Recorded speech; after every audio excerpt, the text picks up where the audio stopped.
On the morning of March 15, 1945, Technical Sergeant Raymond Ray Hutchins stood beneath the silver belly of a B-29 superfortress at North Field, Tinian Island, watching black smoke pour from another burning bomber across the runway.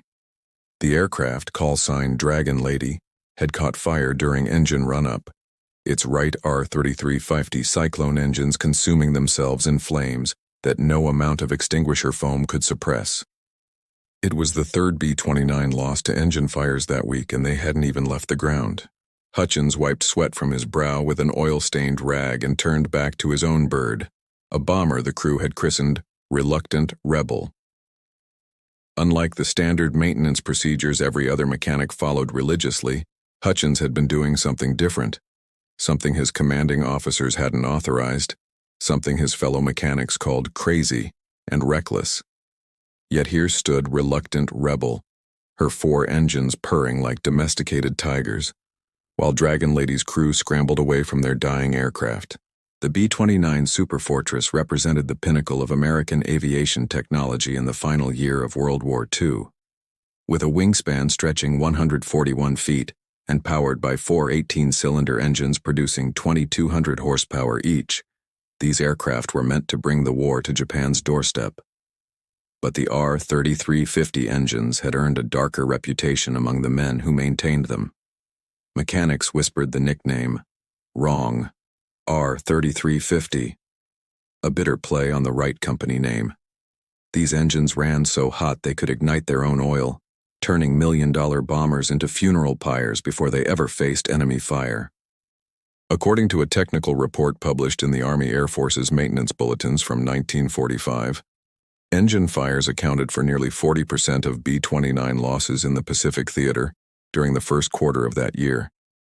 The document, which Hutchins had studied until the pages wore thin, noted that most fires originated in the number 1 and number 4 engines, the outboard positions where cooling airflow proved least effective. Hutchins had arrived at Tinian in January 1945, part of the 313th Bombardment Wing's ground crew expansion. He'd grown up in rural Nebraska, the son of a wheat farmer who'd taught him that machinery spoke its own language if you learned to listen. Before the war, Hutchins had kept threshing equipment and tractors running through brutal summers and frozen winters. He understood that textbook solutions didn't always account for real-world conditions. The standard maintenance protocol called for checking oil levels, inspecting cylinder heads, and ensuring proper cowl flap operation. Every mechanic followed the same technical orders issued from Wright Field in Ohio, procedures written by engineers who'd never stood on a coral runway in 95-degree heat with 80% humidity. Hutchins followed those procedures too. Then he added his own ritual. Every evening after the flight crews returned from their missions over Japan, after the official maintenance checks were completed and logged, Hutchins would return to Reluctant Rebel alone. He carried with him a modified oil can, a collection of temperature-sensing tools he'd fabricated himself, and a notebook filled with observations that would have baffled the engineering officers. What he did during those solitary hours would eventually save his crew's lives 22 times over, though on that March morning, watching Dragon Lady burn, he couldn't have known how many missions lay ahead. The origins of Hutchins' unconventional maintenance technique traced back to February 7, 1945, 3 days after Reluctant Rebel arrived at North Field. The bomber's assigned pilot, Captain James "Jim" McKenzie from Portland, Oregon, had gathered his crew for their first meeting with the ground team. McKenzie was 26 years old, ancient by aircrew standards, with lines around his eyes that suggested he'd seen more than his share of burning aircraft. "Sergeant Hutchins," McKenzie had said, pulling the mechanic aside after the formal introductions, "I've flown 14 missions in B-29s, lost 2 planes to engine fires, one over Nagoya, one before we even left Saipan. Both times we followed every procedure in the book." He paused, studying Hutchins' face. "I'm asking you straight. Is there anything at all, you can do that the manual doesn't cover?" That question planted the seed. Hutchins spent the next 72 hours observing other mechanics, watching how they serviced the R-3350 engines, noting when fires occurred and under what conditions. He noticed a pattern the official reports hadn't emphasized. Engines that sat idle for more than 6 hours after shutdown showed higher failure rates on restart. The oil, he theorized, wasn't just draining to the bottom of the engine. It was accumulating in the lower cylinders, creating a hydrolock situation that textbooks claimed was impossible in air-cooled radial engines. On February 10th, Hutchins implemented his first modification to Reluctant Rebel. After the evening maintenance was complete and the other mechanics had retired to their tents, he returned with his custom-built oil circulation device, essentially a hand-cranked pump connected to modified fittings he'd machined in the base workshop. For 30 minutes on each engine, he manually circulated oil through the system, ensuring even distribution across all 18 cylinders. He rotated the propellers by hand, counting revolutions, feeling for resistance that indicated oil accumulation. The next morning, while 3 other B-29s experienced rough starts and 1 aborted takeoff due to engine temperature spikes, Reluctant Rebel's engines fired smoothly. Mackenzie noticed. So did Master Sergeant Donald Porter, the maintenance chief who oversaw Northfield's B-29 operations. "Hutchins, what the hell are you doing to that airplane?" Porter demanded, cornering the mechanic near the fuel depot. Porter was a by-the-book lifer from Kentucky, a man who believed the Army Air Force's technical orders represented divine wisdom. "I've got reports you're out there after hours, unauthorized maintenance, using equipment that isn't standard issue."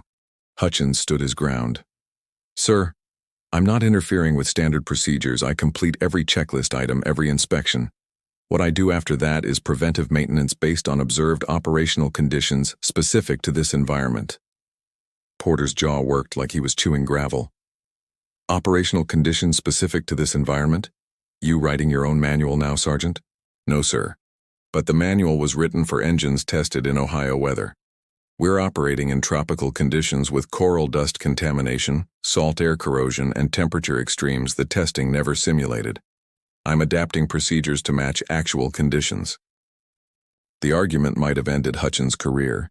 Insubordination, unauthorized modifications, violation of technical orders. Except that same afternoon, Reluctant Rebel completed a successful 10-hour mission to Tokyo, while 2 other bombers from the same formation lost engines over the target. One ditched in the Pacific, the other limped back to Tinian on 3 engines, barely clearing the runway threshold before the number 2 engine exploded in flames. Mackenzie's mission report, filed that evening, included an unusual addendum. Aircraft performance exceptional throughout mission. Engine temperatures remained within optimal range despite extended combat power settings. Request ground crew recognition for Sergeant R. Hutchins, whose maintenance practices appear superior to standard protocols. Porter read the report 3 times. He didn't like it. It violated his sense of order, his trust in the system. But he couldn't argue with results. "You keep doing whatever it is you're doing," he finally told Hutchins. "But if that airplane flames out, if Mackenzie's crew dies because of your crazy tricks, I'll make sure you're court-martialed and dishonorably discharged. Understood?" "Understood, sir." What Porter didn't know, what nobody except Hutchins understood, was that the oil circulation routine represented only the first layer of the mechanics system. By March 1, 1945, Hutchins had expanded his nighttime maintenance ritual into a comprehensive preventive protocol that addressed multiple failure points the standard procedures overlooked. His notebook, a weather-beaten ledger he'd purchased from the base exchange, contained detailed observations that would have impressed university engineering professors had they existed on Tinian Island. The second element of Hutchins' system involved cowl flap management, the adjustable panels that controlled cooling airflow around each engine.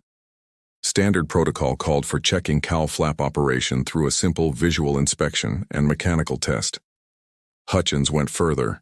He'd noticed that the actuating cables stretched over time in the tropical heat, creating slack that allowed flaps to drift from their commanded positions during flight.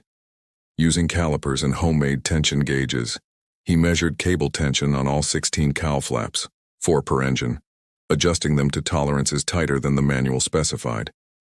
Flight Engineer Staff Sergeant Thomas "Tommy" Chen, a Chinese-American from San Francisco who monitored engine parameters during missions, started noticing the difference. "Ray, I don't know what you're doing, but our engine temps are running 15 to 20 degrees cooler than the other birds in formation," he told Hutchins after a March 5 mission to Kobe. "On the bomb run, When we're at maximum power, everyone else is pushing red line temperatures. We're sitting comfortable in the middle of the green. Chen's observation led to the third modification. Hutchins began experimenting with spark plug indexing, rotating each of the 72 spark plugs to specific orientations within their cylinder threads. The standard procedure simply screwed plugs in until tight. Hutchins recognized that the gap orientation affected flame propagation and heat dissipation. He spent hours testing different positions, recording engine performance data that Chen provided after each mission, gradually developing an optimal indexing pattern unique to reluctant Rebels-specific engines. The technical foundation for this practice came from pre-war racing engine builders, techniques Hutchins had learned from automotive magazines he'd read growing up. As referenced in a 1938 article from Popular Mechanics about Indianapolis racing engines, mechanics discovered that spark plug orientation could impact combustion efficiency by up to 3%, a marginal improvement in racing, potentially life-saving in combat aviation. By mid-March, Reluctant Rebel had completed 6 missions without incident, while the 313th Bombardment Wing lost 4 aircraft to engine failures. The squadron commander, Lieutenant Colonel Frank Harrison, called a meeting of all maintenance chiefs to address the crisis. The Army Air Forces had invested billions of dollars developing the B-29 program, yet engines were failing at rates that threatened the entire strategic bombing campaign against Japan. "Gentlemen, we're losing bombers faster than we can replace them," Harrison stated bluntly. 20th Air Force has documented engine failure rates approaching 20% on some missions. That's unacceptable. Boeing and Wright are working on fixes, but those won't reach us for months. We need solutions now. He paused, looking directly at Porter. "I understand one of your crews has 0 engine failures across 6 combat missions. That's statistically remarkable. What's different about that aircraft?" Porter shifted uncomfortably. "Sir, the crew chief, Sergeant Hutchins, has implemented some unofficial maintenance procedures. They're not technically violations, but they're not standard protocol either." "Are they working?" "Yes, sir, demonstrably." "Then why aren't we doing them on every aircraft?" The silence in the tent lasted long enough for Harrison to understand the answer. Military bureaucracy, institutional inertia, resistance to innovation from mechanics who'd been told there was only one correct way to maintain aircraft. Harrison made a decision that would ultimately save dozens of crews. Effective immediately, Sergeant Hutchins will train all maintenance chiefs on his procedures. Whatever he's doing, we're implementing it wing-wide. Porter, make it happen. What happened next would test whether Hutchins' system could scale beyond one perfectly maintained aircraft, and whether other mechanics could replicate results they didn't fully understand. The first training session occurred on March 18, 1945, in a maintenance hangar that still smelled of fresh paint and aviation fuel. Hutchins stood before 23 skeptical maintenance chiefs and senior mechanics, men who'd collectively maintained thousands of aircraft and didn't appreciate a 24-year-old sergeant, suggesting their methods were inadequate. Chief Master Sergeant Arnold Brennan from Boston spoke first. "Sergeant, I've been turning wrenches since before you could walk. Maintained B-17s over Germany for 18 months. You're telling me you've figured out something Wright's engineers missed?" Hutchins kept his voice steady. "No, Chief. Wright's engineers designed a remarkable engine. What I'm suggesting is that operational conditions in the Pacific Theater require adaptations they couldn't have anticipated. Their test facilities don't replicate 90-degree heat combined with salt air and coral dust." He walked them through his oil circulation procedure, demonstrating the hand pump technique on a training engine. Several mechanics nodded. They understood the physics even if they'd never considered applying it. Others remained skeptical, arms crossed, expressions suggesting they'd rather be anywhere else. The cowl flap tension adjustments drew more interest. Hutchins passed around his homemade tension gauge, explaining how cable stretch affected cooling during high-power operations. "The manual says check for proper operation," he explained. "But proper operation on the ground doesn't guarantee proper operation at 18,000 feet under combat power. We need tighter tolerances." When he reached spark plug indexing, the resistance intensified. Staff Sergeant William Bill O'Connor from Chicago scoffed openly. "That's racing engine nonsense. We're not talking about Indianapolis here. These are military aircraft with standardized procedures for a reason. You're right, Sergeant O'Connor, Hutchins acknowledged. These are military aircraft. And military aircraft are burning up on runways and ditching in the Pacific because our standardized procedures aren't adequate for the conditions we're facing. I'm not claiming this is the only solution, but I have 6 missions worth of data showing it works. Lieutenant Colonel Harrison, observing from the back of the hangar, intervened. Sergeant O'Connor, how many engine failures has your crew experienced in the last month? O'Connor hesitated. 3, sir. 1 caught fire on startup, 2 showed excessive cylinder head temperatures that forced mission aborts. And Sergeant Hutchins' aircraft? 0, sir. Then I suggest you pay attention to his nonsense. The training continued for 3 days. Hutchins worked individually with each maintenance chief, demonstrating techniques on their assigned aircraft. Some mechanics embraced the system immediately, recognizing its logic. Others implemented it half-heartedly, checking boxes without understanding the underlying principles. A few refused entirely, convinced that deviating from standard procedures represented professional irresponsibility. The results became apparent within 2 weeks. Aircraft whose maintenance crews fully adopted Hutchins' protocols showed dramatically reduced engine failure rates. Bombers whose mechanics implemented partial measures showed modest improvements. Those whose crews continued standard procedures alone continued experiencing fires at previous rates. According to mission reports compiled by the 313th Bombardment Wing Operations Staff during April 1945, referenced in post-war Army Air Force's historical documents, engine-related mission aborts dropped by 62% among aircraft using modified maintenance procedures. More significantly, catastrophic engine fires, the type that destroyed aircraft and killed crews, decreased by 78% in that same group. But numbers on paper didn't capture the human reality. On April 3rd, Reluctant Rebel flew her 10th mission, a daylight raid on Tachikawa's aircraft factories near Tokyo. The formation encountered heavy flak over the target, and a nearby B-29 nicknamed Pacific Princess took a direct hit to her No. 3 engine. The engine exploded into flames, fire spreading along the wing toward the fuel tanks. Through his binoculars, Mackenzie watched Pacific Princess pilot fight to control the aircraft. The fire extinguisher system activated, standard protocol, but the flames only intensified. The bomber dropped out of formation, trailing black smoke. At 8,000 feet, the crew began bailing out, parachutes blossoming white against the gray ocean below. The aircraft hit the water 3 minutes later, disappearing in a column of steam and debris. Could have been us, co-pilot Second Lieutenant David Walsh said quietly over the intercom. Any mission could be us. Mackenzie glanced at the engine instruments. All 4 R-3350s running smooth, temperatures well within limits despite combat power settings. Not with Hutchins keeping these engines happy, he replied. Reluctant Rebel's 15th mission, flown on April 22, 1945, tested Hutchins' maintenance system in ways no previous flight had challenged. The target was the Hitachi aircraft plant in Tokyo, a maximum-range mission requiring nearly 14 hours of flying time. Intelligence reports indicated heavy fighter opposition and dense flak concentrations. Of the 18 B-29s launching from North Field that morning, 3 would not return. Hutchins completed his pre-dawn ritual in darkness, using a shielded flashlight to avoid attracting Japanese night fighters that occasionally prowled near Tinian.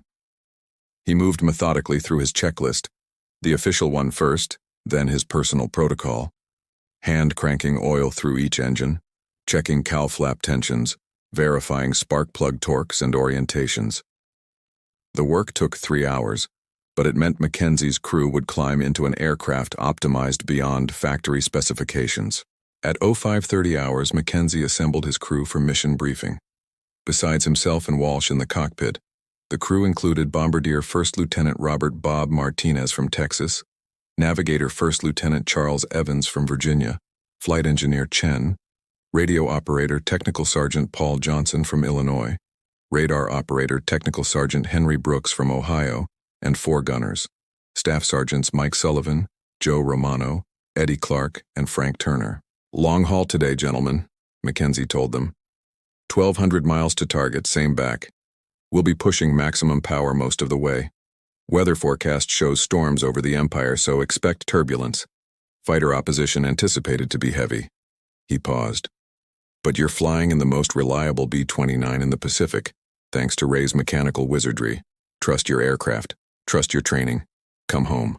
The takeoff roll began at 06:15 hours. Reluctant Rebel's 4 engines produced their characteristic deep roar, propellers biting air, the heavily loaded bomber accelerating down Northfield's coral runway. At rotation speed, 125 miles per hour, Mackenzie eased back the yoke. 65 tons of aircraft fuel and ordnance lifted into the dawn sky. Chen monitored engine instruments obsessively during the climb to bombing altitude. Years of experience had trained him to recognize the subtle variations that preceded catastrophic failures.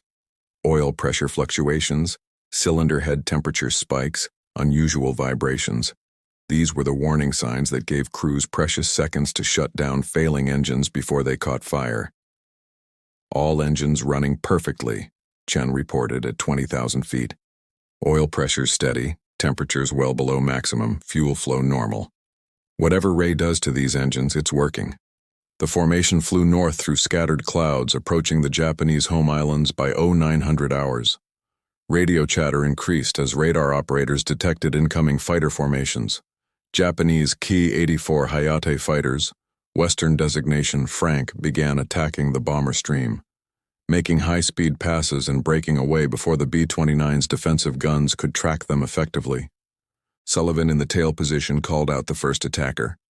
"Fighter coming in 6 o'clock high." His twin 50 caliber machine guns opened fire, tracers arcing through sky. The Japanese fighter rolled away, undamaged but discouraged. More fighters converged. Romano, Clark, and Turner in their respective gun positions engaged targets simultaneously. The bomber shook with recoil as multiple gun turrets fired. A Ki-84 exploded 400 yards away, victim of converging fire from 3 B-29s. Another fighter flashed past so close Sullivan swore he saw the pilot's face. Through it all, reluctant Rebels' engines maintained steady power. Aircraft to their left and right experienced problems. One bomber dropped out with smoking number 2 engine, another reported rough-running number 4, a third radioed complete number 1 failure. Mackenzie held position, trusting Hutchins' maintenance work. Over the target, flak transformed sky into deadly fireworks.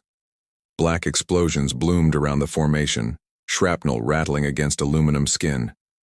Martinez in the bombardier position called corrections, lining up the bomb site on the Hitachi plant's distinctive cruciform buildings. "Bombs away," Martinez announced. 12 500-pound high-explosive bombs fell away, the aircraft lurching upward as 3 tons of ordnance departed. Through the bomb site, Martinez watched the bombs impact. Secondary explosions indicating hits on target facilities. The return flight tested endurance. Headwinds reduced ground speed, stretching fuel reserves. Mackenzie calculated they'd arrive at Tinian with maybe 20 minutes of fuel remaining, assuming no engine problems that would require increased power settings from the remaining engines.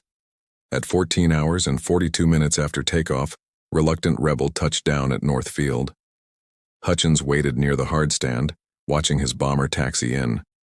When the engines finally shut down, they cooled without the ticking, pinging sounds that indicated thermal stress.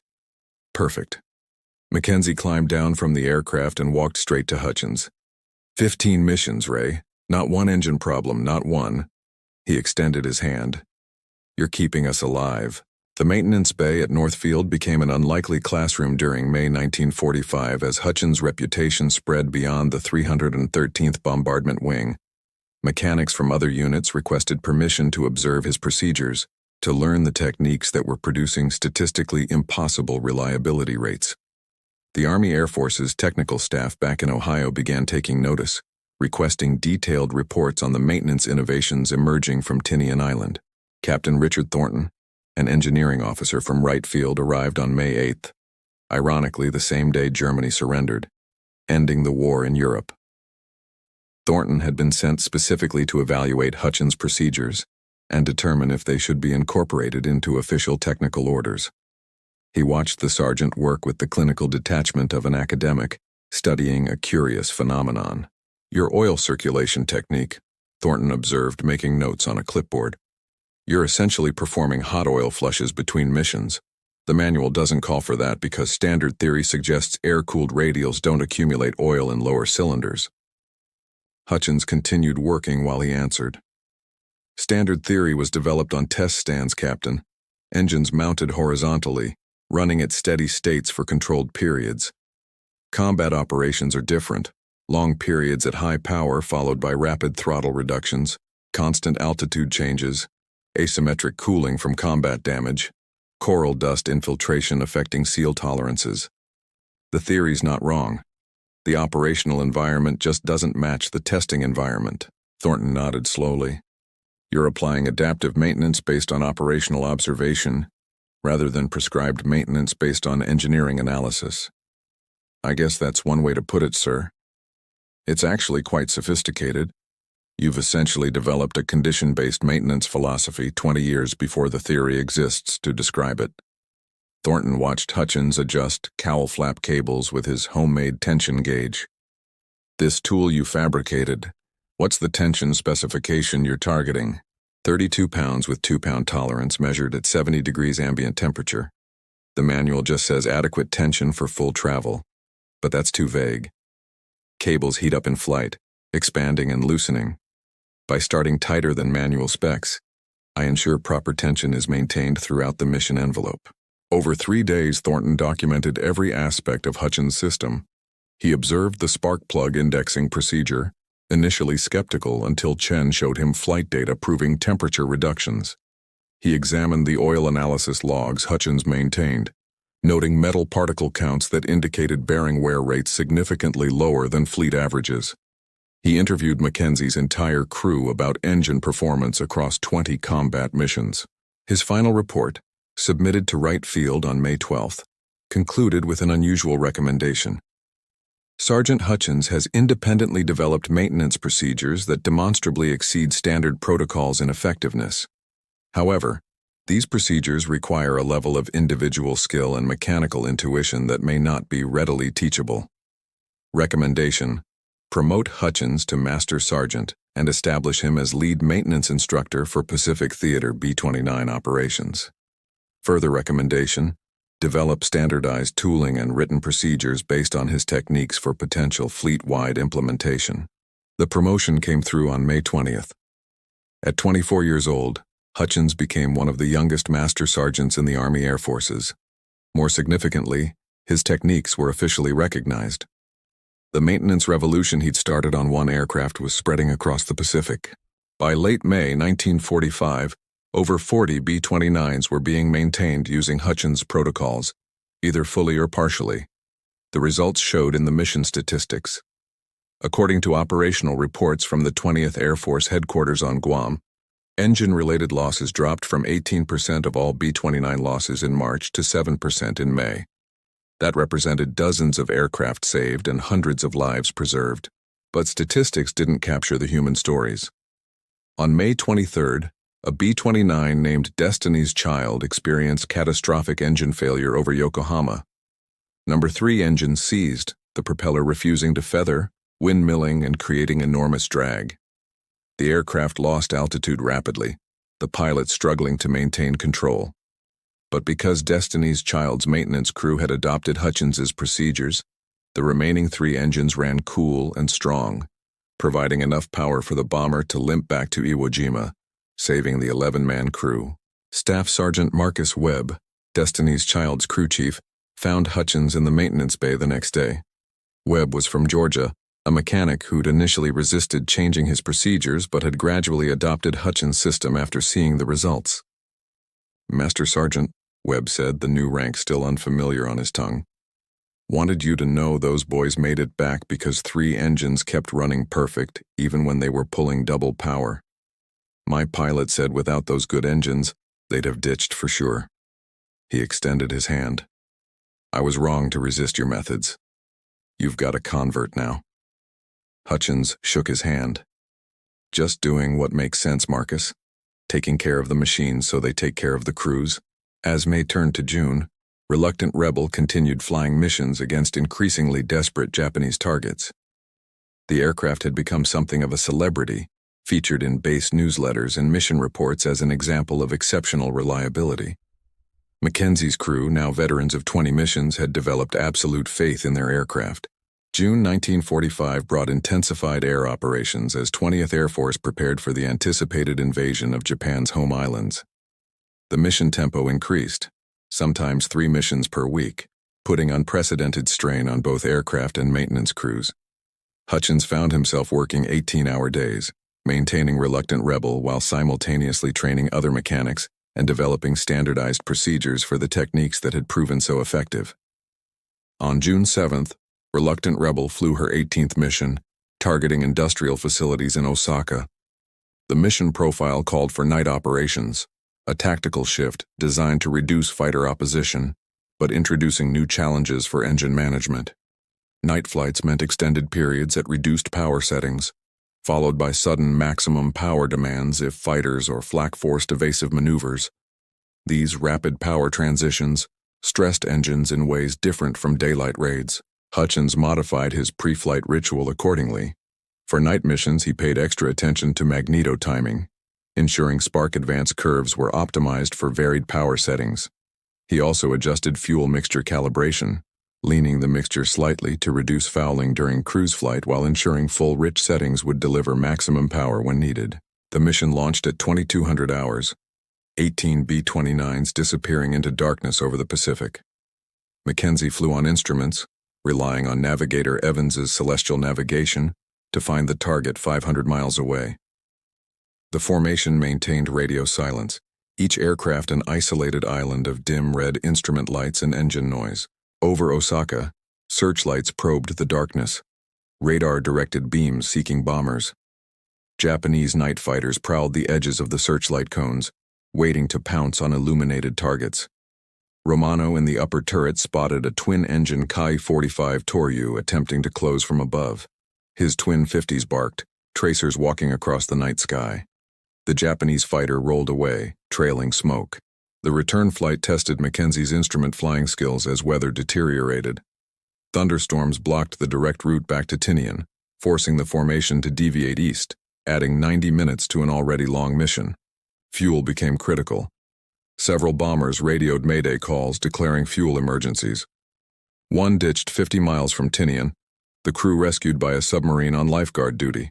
Reluctant Rebel crossed Tinian's coast with fuel gauges showing empty tanks, the engines running on fumes and prayers. Mackenzie flew straight-in approach, no time for standard traffic pattern. Wheels touched coral at 0700 hours, nearly 9 hours after takeoff. When ground crew checked the fuel tanks, they found less than 30 gallons remaining, about 6 minutes of flying time at cruise power. "Cut it close, Captain," Hutchins observed as Mackenzie descended from the aircraft, exhaustion evident in every movement. "Ray, I knew the engines would keep running until we landed," Mackenzie replied. "That's the kind of confidence your work gives us. Other crews worry about engines failing. We worry about everything except engines." That confidence would be tested 4 days later during Mission 19. The target was Kobe's shipyards, a daylight raid expected to encounter heavy opposition. Intelligence reported increased Japanese fighter activity, possibly indicating final defensive efforts as Japan's strategic situation deteriorated. The mission briefing on June 11th included sobering statistics. The 20th Air Force had now flown over 20,000 B-29 sorties against Japan, dropping over 100,000 tons of ordnance. But the cost had been severe. Over 400 B-29s lost to all causes, with engine failures accounting for 75 of those losses.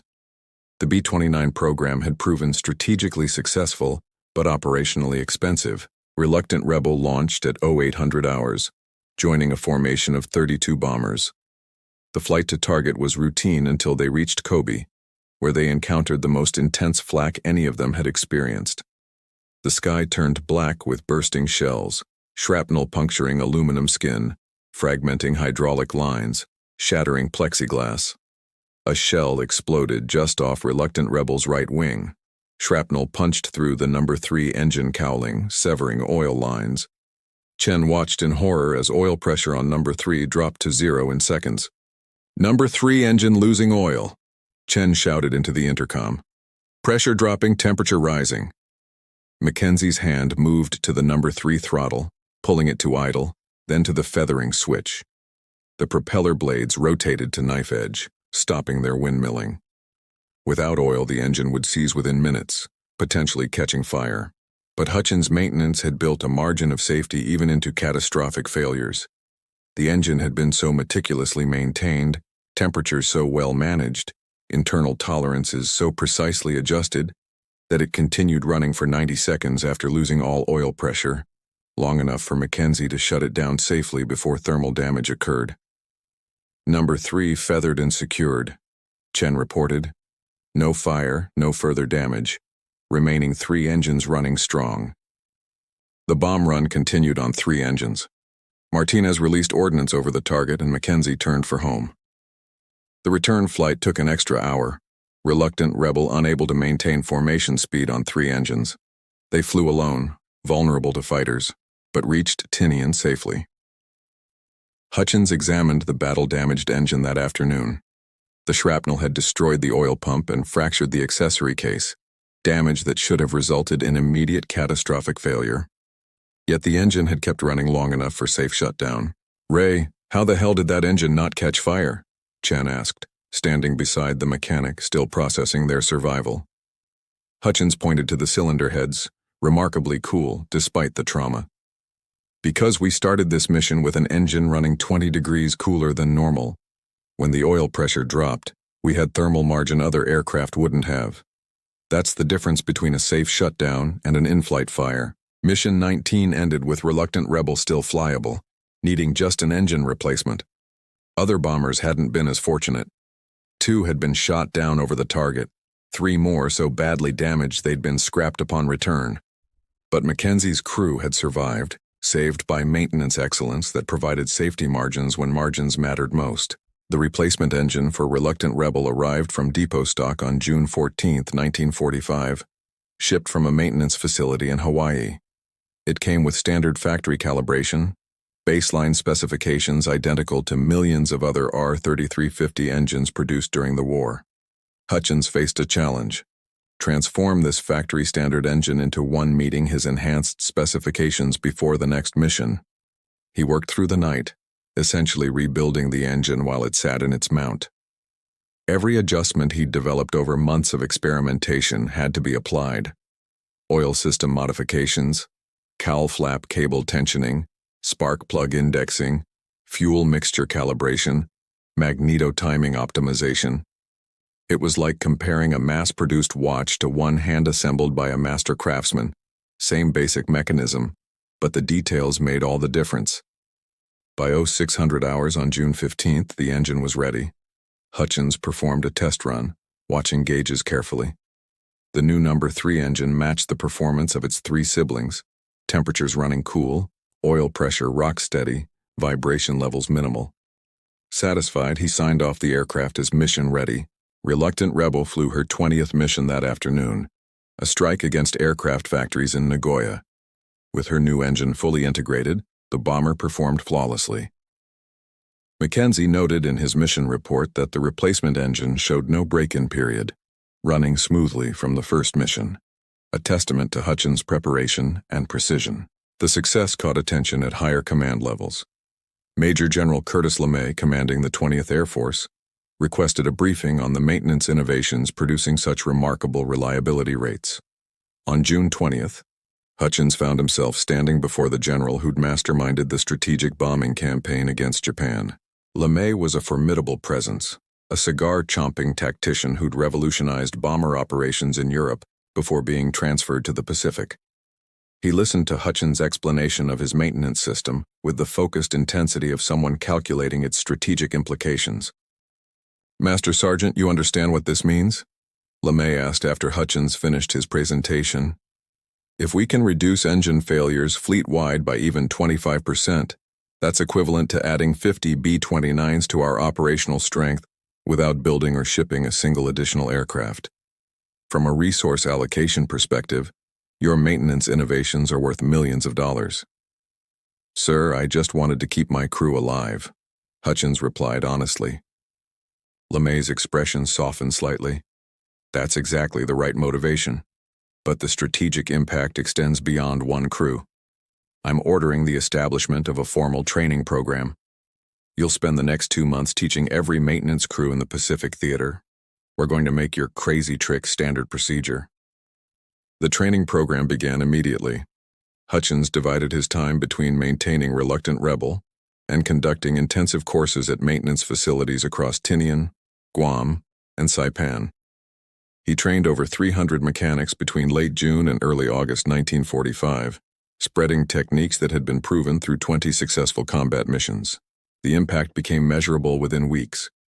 According to operational statistics compiled by 20th Air Force Headquarters, as documented in post-war Army Air Force's historical records, engine-related mission abort rates dropped from 11% in May to 4% by late July, among units that had completed Hutchins's training program. More importantly, catastrophic engine fires, the type that destroyed aircraft, declined by 83% in those same units. But personal achievement meant little to Hutchins compared to the aircraft he'd nurtured. Reluctant Rebel represented more than machinery. She was the proof that individual excellence could overcome institutional limitations, that attention to detail could mean the difference between survival and death. On July 18th, Reluctant Rebel flew her 21st mission, attacking oil refineries near Yokkaichi.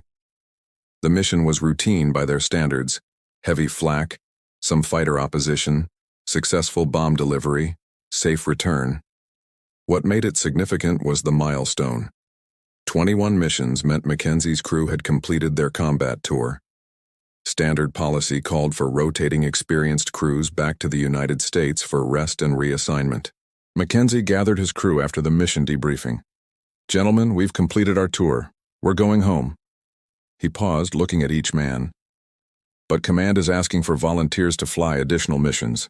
The war's not over, and experienced crews are needed. I'm volunteering for at least one more mission. Anyone who wants to join me, I'll be proud to fly with you again." Every crew member volunteered. Martinez, Evans, Chen, Walsh, Johnson, Brooks, Sullivan, Romano, Clark, Turner. Not one man chose to leave. They'd survived 21 missions in an aircraft they trusted absolutely, maintained by a mechanic whose skill had kept them alive. One more mission seemed appropriate. Hutchins learned of their decision that evening. He found Mackenzie near the operations building, watching the sunset paint Tinian's sky in shades of orange and purple. "Heard your crew's staying for another mission," Hutchins said. Mackenzie nodded. "Ray, we've been in the air over 200 hours together, faced fighters and flak over every major city in Japan, dropped over 70 tons of bombs. Not once, not one single time, has an engine problem threatened our mission or our lives. That's because of you. Flying one more mission in Reluctant Rebel feels right. She's earned it. You've earned it." August 6th.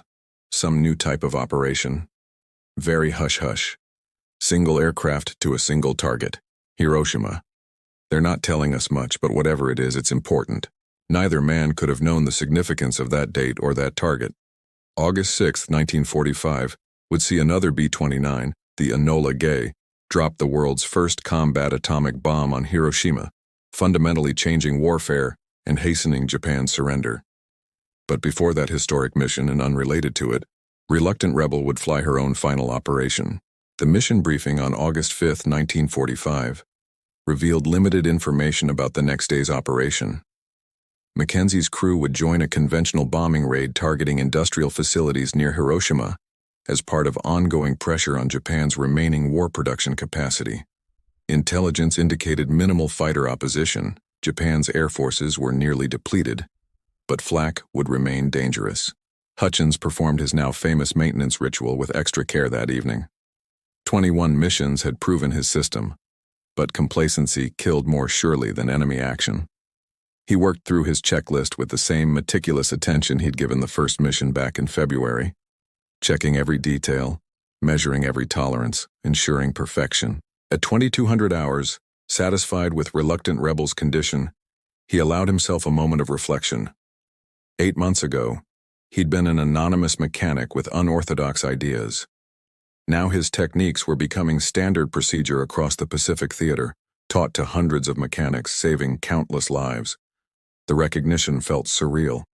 Master Sergeant Porter found him sitting on the wing, looking at the stars visible above Tinian's darkened airfield.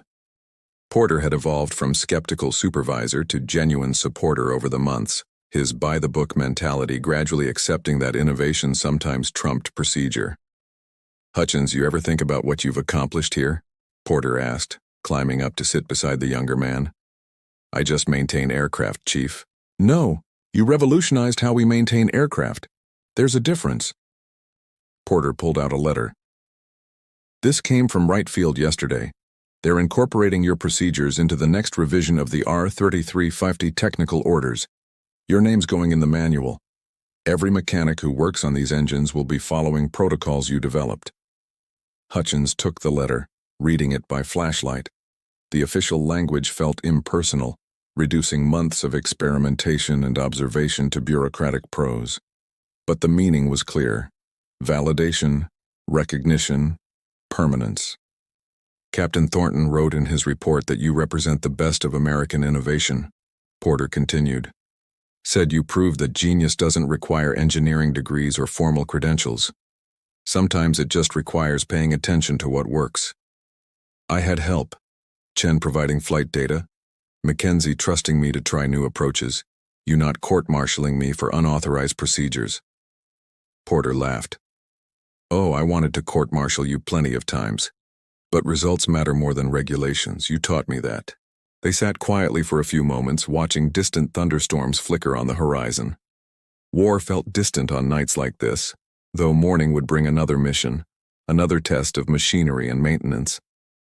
"Chief, after the war ends, and it will end soon, what happens to all this?" Hutchins gestured at the rows of B-29s parked across North Field. "These aircraft, these crews, this operation? We go home. Aircraft get scrapped or put in storage. Crews return to civilian life. The whole war machine gets dismantled." Porter paused. "But what you've done, that knowledge doesn't disappear. It gets written down, taught, passed along. Long after Reluctant Rebel is scrap metal, mechanics will be using techniques you pioneered." At 0500 hours on August 6th, Hutchins completed his final pre-flight inspection. Every system checked perfectly. Oil pressure, fuel flow, ignition timing, cowl flap operation. All optimal. He signed the maintenance forms, officially certifying Reluctant Rebel as mission ready for the 22nd time. Mackenzie arrived at 0530 with his crew. They performed their walk-around inspection, a ritual they'd done 21 times before.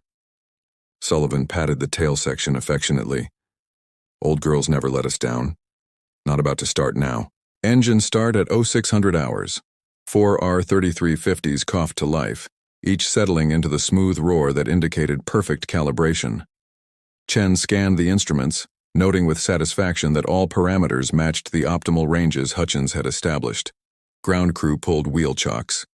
Reluctant Rebel taxied toward the runway, joining other bombers preparing for the day's missions.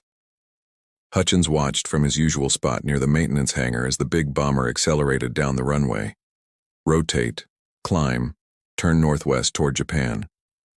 The aircraft disappeared into the morning haze, leaving only engine noise gradually fading to silence. What Hutchins didn't know, what nobody except a handful of senior officers and scientists knew, was that another B-29 was also preparing for takeoff on Tinian that morning. The Enola Gay, carrying a 10-foot-long uranium bomb codenamed Little Boy, would depart 3 hours after Reluctant Rebel, heading for the same general target area. History would remember August 6, 1945, for the atomic bombing of Hiroshima, an event that would overshadow thousands of conventional missions flown that same day. Reluctant Rebel's mission proceeded routinely. They encountered light flak over the secondary target near Hiroshima, dropped their ordnance successfully, and turned for home. At 09:15 hours local time, while Mackenzie's crew was still over mainland Japan heading back toward the coast, they observed a tremendous flash in the distance toward Hiroshima, followed minutes later by an enormous mushroom-shaped cloud rising to impossible heights. "What the hell was that?" Walsh exclaimed from the co-pilot's seat. Some kind of explosion, Evans reported from the navigator's station. Had to be enormous to be visible from this distance. They didn't understand they'd witnessed humanity's entrance into the atomic age. The mission continued. Reluctant Rebel crossed the Japanese coast, flew south over the Pacific and landed at North Field at 1400 hours. Total mission time, 8 hours. 20-second successful mission completed. Hutchins met them at the hard stand as always. How'd she fly, Captain? Perfect as always. Mackenzie climbed down from the aircraft, then turned back to look at the bomber. Ray, this aircraft has carried us through 22 combat missions, over 300 combat hours. Not one engine failure, not one mechanical abort. That's not luck, that's skill. News of the atomic bombing reached Tinian that evening, though full details remained classified. The crews understood something unprecedented had occurred, a single bomb destroying an entire city. But the strategic implications weren't yet clear. What was clear? Japan's military situation had become hopeless. August 9, 1945, brought another atomic bombing, this time Nagasaki. 3 days later, Japan's Emperor Hirohito announced surrender. The war that had consumed the world for 6 years was ending. On Tinian Island, mechanics and air crews processed the news with exhausted relief. No more missions. No more friends lost to flak or fighters or mechanical failures. They'd survived. For Hutchins, the end of combat operations brought unexpected emotion. Reluctant Rebel sat on her hard stand, engines silent, mission completed. 22 combat missions, 287 combat hours, 0 engine failures, 0 mechanical aborts, 11 crew members brought home safely every time. The bomber represented the culmination of everything he'd learned about maintaining aircraft in impossible conditions, but military necessity ended with the war. Orders arrived in late August. Most B-29s would be flown back to the United States for storage or scrapping. A few aircraft with historical significance would be preserved. The rest, including Reluctant Rebel, would be stripped of useful parts and destroyed. Aircraft that had cost millions to build and had been maintained with such care would be reduced to scrap aluminum. Hutchins received the notification on August 23rd. Reluctant Rebel was scheduled for scrapping on September 1st. He had 8 days. Mackenzie's crew gathered that evening at the aircraft, 11 men who'd shared terror and triumph in this aluminum tube. They knew the military's decision made practical sense. The nation couldn't maintain thousands of surplus bombers, but logic didn't ease the sense of loss. Feels wrong, Martinez said quietly. This aircraft saved our lives. Now we're just throwing her away? Not throwing away, Mackenzie corrected. Those engines Ray maintained so carefully will go to other aircraft. The instruments, radios, equipment, all will be reused. Reluctant Rebels giving other bombers a chance to be as reliable as she was.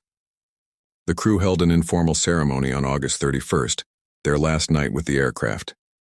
Each man signed his name inside the fuselage, personal testimony to what they'd shared.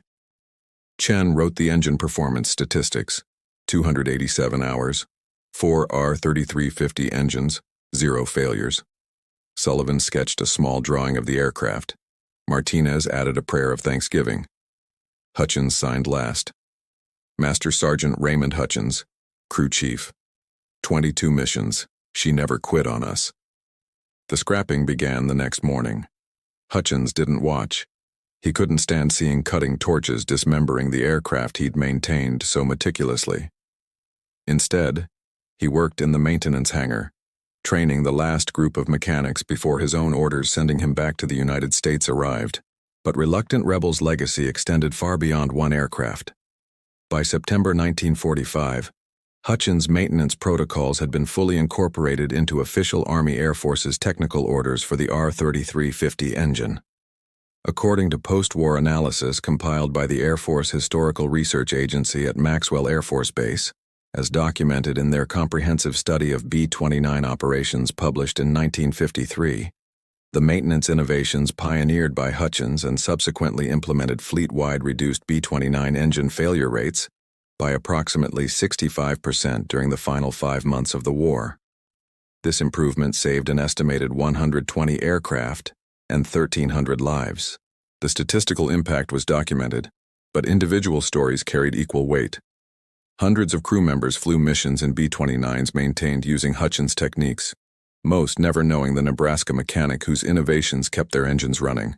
They simply climbed into their aircraft trusting that maintenance had been done properly, unaware that properly now meant something different than it had a year earlier.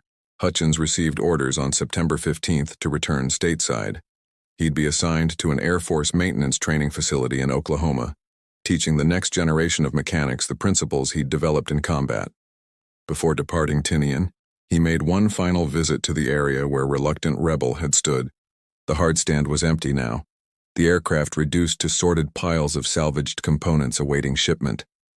But the coral parking spot where she'd sat for 8 months bore stains, oil marks, hydraulic fluid spots, the residue of machinery that had been maintained to perfection. Master Sergeant Porter found him there. "Your transport leaves in 2 hours. Thought I'd see you off." "Thanks, Chief." "Hutchins, I need you to understand something." Porter's tone was serious. "What you did here, it wasn't just about one aircraft. You proved that individual excellence matters, that paying attention to details saves lives, that innovation can happen anywhere if people are willing to question assumptions." He paused. "The Air Force is going to be different after this war. We're going to value technical expertise more, encourage innovation more, listen to sergeants who have good ideas even if those ideas contradict established procedures. You helped make that change happen." They stood silently for a moment, two mechanics at the end of history's largest war, contemplating lessons learned in the crucible of combat. "Do you think anyone will remember this?" Hutchins asked. 20 years from now, will anyone care that one mechanic maintained one aircraft really well?" Porter considered the question. "Most people won't remember, but the mechanics who learned from you will remember. The crews who came home because their engines didn't fail will remember. And somewhere in an Air Force archive, there's a technical manual with your procedures written into it, influencing how aircraft are maintained for decades to come." He smiled. "That's a better legacy than most people leave."